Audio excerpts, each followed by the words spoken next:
that lap time with the lap time of number 59 car and say that Bob's, provided everything goes well, within the next hour, if he can keep doing this, provided the pit stop goes for both Bob, because Bob has to make another pit stop, and the number 59 car has to make another pit stop.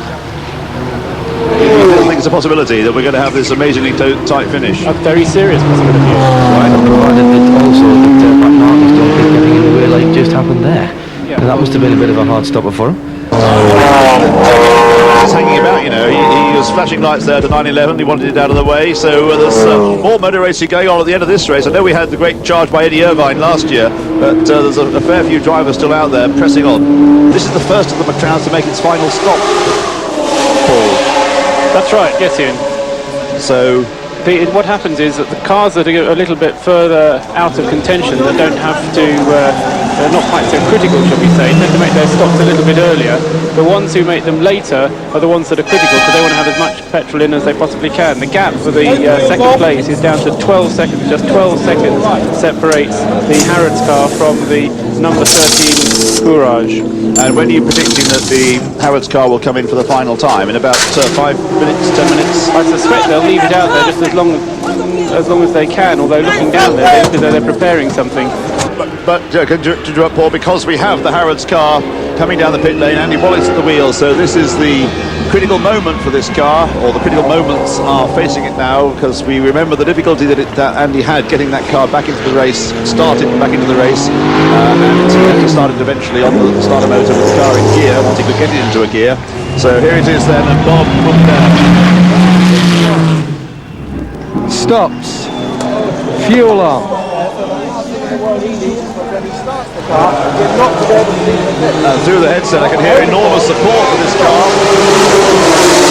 This is going to be the problem. Are they going to be able to A, get the gear, and B, get the car started in the gear, or engage your gear? Clutch and gearbox problems for this car. Justin Bell stood by the car. The whole team, obviously, extremely concerned about this. Harry, does it look like they've got any plan to do this, or they're just going to try what they've tried the other times? I can't see anything in particular that they're going to use to try it. That's it. Fuel done. A white. Well done, Andy. Well, that was pretty straightforward. Yeah, when he thought it was So maybe it wasn't first that he was in, but he certainly it started immediately and rolled immediately. Yeah, well, I'm sure one of the things that's been going through Andy's mind, and no doubt the great prices as well as the car's been going around for the last half hour or so, is actually how they overcame the problem, and they've solved it immaculately. It's gone straight back into the race, no difficulty. So it's there. And Paul, how will that affect its situation vis-a-vis? That is Bob Wallach. That's Bob Wallach. Bob Wallach is now up into second place.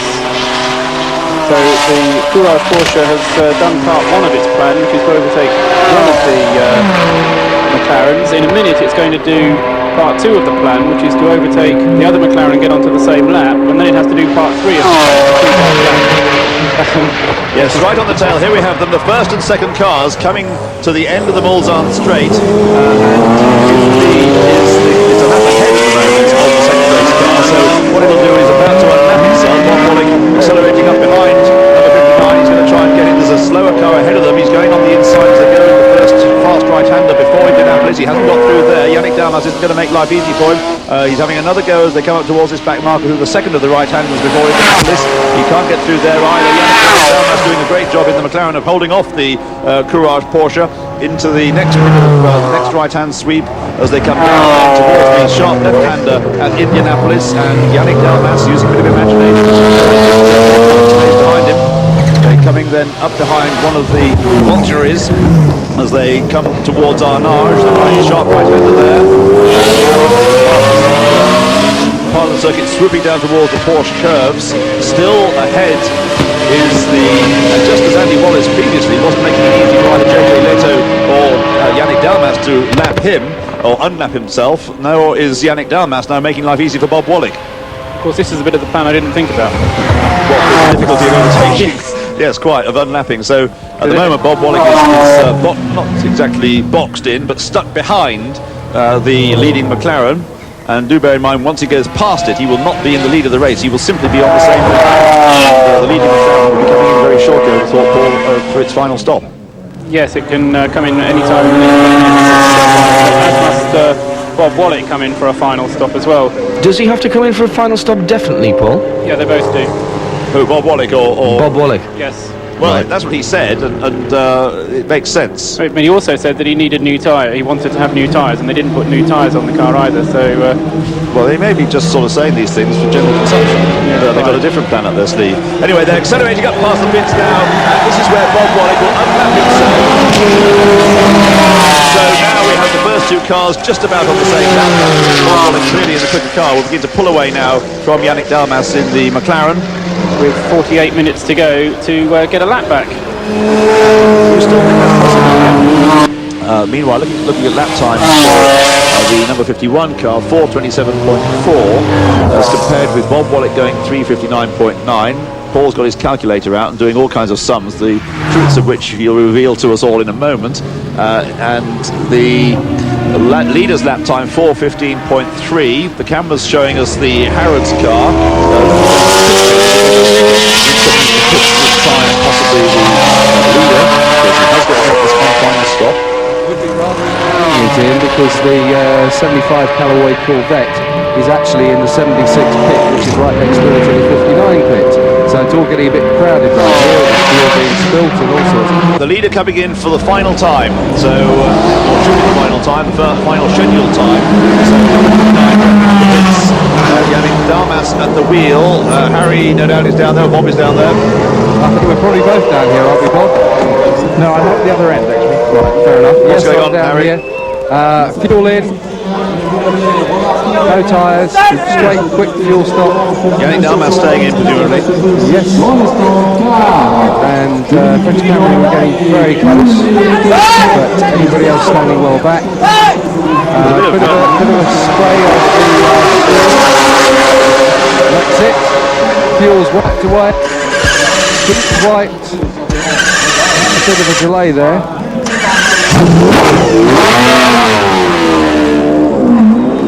And away with no problem. Behind McLaren rejoins the race. Yannick Dalmas takes the leading car back out into the race. The McLaren BMW, there's something trailing underneath the car. There's something hanging out on the right-hand side. The cameraman will pick this up in a moment, and we'll be able to have a closer look at whatever it is. It looks like a piece of tape of some It sort. looks like some race tape, doesn't it? Could be race tape, or that was the side on which the mechanic was standing when he was cleaning the windscreen. So it could be just literally a piece of paper towel Right, that's got hooked around the It's windscreen. fallen off, whatever it was. So let's hope it wasn't the vital part of the car. I don't think it is, and certainly Yannick Dalmas is not hanging about. He knows he's got to keep pressing on to ensure that Bob Wallach doesn't make a serious inroad into that lead. Paul, did you time a gap?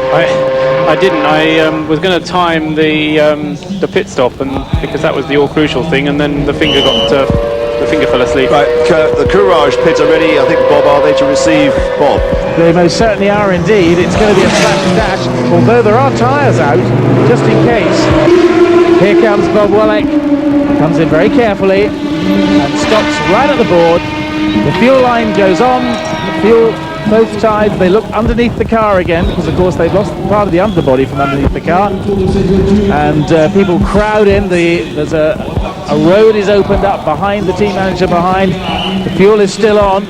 I'd be surprised if they're going to fill it all the way up. I don't see why they had to. How long have they got? Half an hour, right. So they're still filling up. Still have no tyres, as far as I can see, and I don't think they're going to do tyres either. The fuel line's still on. Off comes the fuel. Started. Bob Wallach back in the race. So he's going to live with those tyres, which have now seen two stints in the hands of Mario Andretti. In the stint and a half they will be asked to do now. Bob's already done one full stint. That's going to be another half stint. On the one set of Michelin tyres. In pursuit of the Yannick Dalmas McLaren, but surely now a vain pursuit, Paul, or are you still giving them a chance? It's difficult to see how it can work, I have to say. The lap times after the pit stop of Wallach, I was expecting to be under 4 minutes, and they've not been, and well, that's been the problem for him. Yannick Dalmas is going to press on and make sure he gets to the flag, and just